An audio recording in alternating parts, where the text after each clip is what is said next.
In other news, a 15-year-old girl bled to death on a London street. She had been on the bus to school in Croydon. She suffered a fatal wound to her neck. Witnesses described a knife as big as a sword.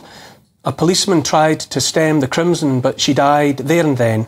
A spokesman for her school said she had been much loved, and I'm sure she was.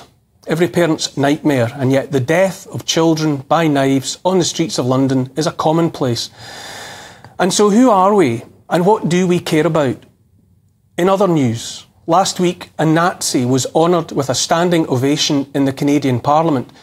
In front of smiling Prime Minister Justin Trudeau and Ukrainian President Volodymyr Zelensky and the full complement of MPs, government and opposition, 98-year-old Yaroslav Hunka, a Ukrainian living in Canada, formerly of the Waffen-SS, was hailed as a hero for fighting Russians in World War II. For those who have forgotten or never learned, or who are in the business of rewriting history to suit the present agenda, it's worth pointing out the Russians were Canada's allies in World War II. They were ours as well, the USA's, of all of us. The Nazis, men like Hunka, were our enemy. Men and boys, women and girls, all bled out in the face of them. The Waffen-SS were the worst of the worst. On Juno Beach in Normandy in 1944, Canadian men and boys fought other soldiers of the Waffen-SS and paid a dreadful price. Per head of population, few nations were as badly hurt in World War II, bled as heavily in defiance of Nazism as Canada. But now her parliament honours a Nazi. Trudeau was on his feet with all the rest, smiling and clapping. Zelensky raised his fist in salute. Later, Trudeau said it was a mistake, for which he bore no responsibility. Apparently a big boy did it and ran away. Trudeau invited his fellow Canadians to share the shame that was his and those MPs up on their hind legs.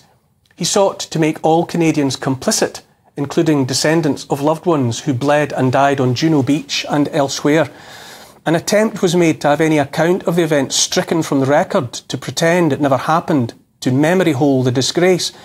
The abhorrence in the Canadian Parliament played out on the eve of Yom Kippur, which is the holiest day in the Jewish calendar, the Day of Atonement. Surely that collision of dates was only a coincidence. Surely that, and no one's idea of a sick joke. So much for the truth of World War II.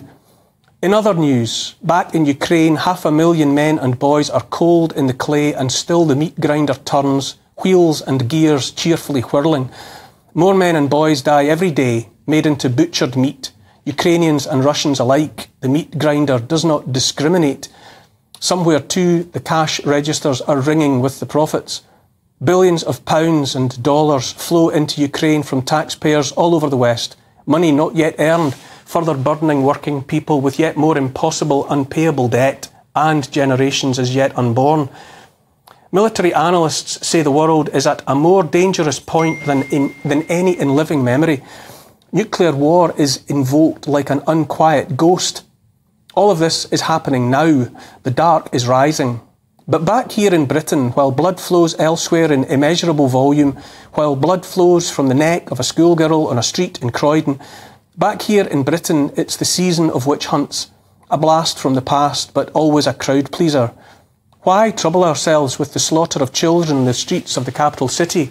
Why contemplate wholesale slaughter of men and boys in a war that's making billions for some when there's other blood in the water, easier blood? And so who are we, and what do we want? What is it that we care about? In other news, uncounted numbers are dead or ill after taking state-sanctioned meds marketed as vaccines. Every day there's more evidence to challenge the advertising slogan about safe and effective, but still the jabbing continues. In other news, thousands of excess deaths worldwide are recorded every day, which is to say more people are dying than ought to, with no investigation and no explanation of the cause. The death toll of those who might otherwise have been expected to be alive is the equivalent of a fully laden passenger plane crashing in the UK every day. It's statistically accurate to say the United States lost more people in the 18 to 45 age group after a year of the vaccine rollout than that nation saw fall dead in Vietnam in a decade. But you'd have to look hard to find that bald fact in the archives of the mainstream media. In the face of all this dying, is there outrage and peril clutching by the establishment, by the mainstream media, by former Prime Minister Gordon Brown? I think you'll find that, as with so much else, so much avoidable death, inexplicable death, ugly, bloody death on the streets of London, the usual suspects are mysteriously, you might say, inexplicably sanguine, which is to say, cold-blooded. In other news, ingredients in the products pushed as vaccines are known to pass to babies via their mother's milk, but no one seems to mind very much about that. Heart attacks harvest callow boys on the field of play.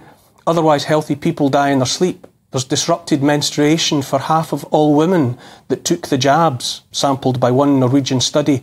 Think of that, for every other mother, sister, daughter. Is there round-the-clock, wall-to-wall outrage about any of that? Are there furious calls for sackings and resignations, for heads to roll, for any of the companies involved to be shut down, or at the very least to have their activities and individuals suspended, subject to investigations? Not that I'm aware of, but correct me if I'm wrong. In other news, the clock is ticking down to the acceptance by default of amendments to the international health regulations curated by the World Health Organization, the same WHO that has software salesman Bill Gates as its biggest funder and therefore its most potent influencer. To its unelected, unaccountable representatives will pass all manner of power and decision-making that has hitherto been in the hands of national governments, and therefore our hands. Those faceless, nameless characters will have it in their unquestioned power to define vaccine products, to define emergencies, to commandeer national spending on solutions deemed necessary. Come December of this year, the situation of before will be utterly changed, unless our leaders act to the contrary. If you've seen any sign of that action by our elected representatives, do let me know.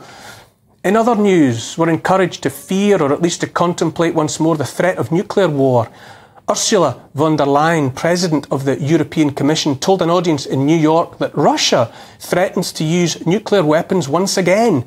It's heinous, she said. It is dangerous, and in the shadow of Hiroshima, it is unforgivable. Surely she wasn't hoping her listeners would infer from her ambiguous words it was Russia that dropped atomic bombs on 2 cities in Japan. Surely not. In other news, also dangled tantalisingly before us is the threat, at least the rumour, of an energy crisis. Millions of people are wondering if they'll be able to keep their children warm this winter. In other news, there's talk too of an apocalyptic financial crisis born of the Ponzi scheme that is modern money, and therefore the prospect to be sold to us as solutions of central bank digital currencies and digital IDs that will trap entire populations in cages made not of barbed wire but of technology. In other news, millions of people are on the move, millions of people out of Ukraine and millions from scores of countries besides flowing into Europe and North America from places those people no longer want to be for whatever reason. Who are we, I ask again, and what is it that we care about? Do we pay attention to a world allegedly on the brink of nuclear apocalypse, a world in which wars must be forever to further line the pockets of those already rich beyond the dreams of avarice? Do we pay attention to what's really going on all around us all the time? Or would we rather just watch the mob, the mainstream media mob, the online media mob, doing what the mob does, which is baying always for the next sacrifice, the next throat to be opened, the next witch to be burned? I say events are playing out as they are because the world is in the hands of people who care about nothing and no one except profit and the all-controlling power that unlimited profit affords. Don't be fooled into thinking it's about this ideology or that. Ideology is for the birds, yet more distraction for the well-meaning proles. Nazism, fascism, socialism, communism, free market capitalism, it makes no difference. Those in control and making the decisions care not a jot for ideology, or only in as much as it might get them what they want, which is to say, more of everything.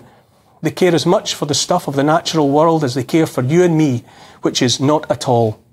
But surely we must stop and ask questions when the history of Nazism might be being rewritten before our eyes. Is this what happens while we are distracted? Surely it's time to tune out the interference and watch the bigger picture. Is this an attempt to have younger generations think those Nazis weren't the enemy after all? Have we even forgotten what Nazis are? In Canada, during the Truckers' Rebellion, the popular movement that already feels like a half-remembered dream, those men and women were labelled Nazis by Trudeau. It was claimed the honk-honk of their horns was code for Heil Hitler. They were imprisoned, had their funds stolen, lost everything. But fast forward, and a real-life Nazi who fought to further the ambitions of Adolf Hitler is honoured as a hero of freedom. Mention world government and you're labelled anti-Semitic. But the so-called Liberal government of Canada hosts a Nazi. the ultimate anti-Semites. And what are the consequences? Have the so-called leaders of the West raised the alarm? Have they condemned what happened in that place on that day? Has Trudeau resigned, or any of his fellow parliamentarians humbled by shame? I don't think any of that's happened, and I don't think it will. Here's the thing. We're at a fork in the road from which there's no turning back. We must open our eyes to the much, much bigger picture, see what's really going on. I ask again, who are we, and what is it that we truly care about?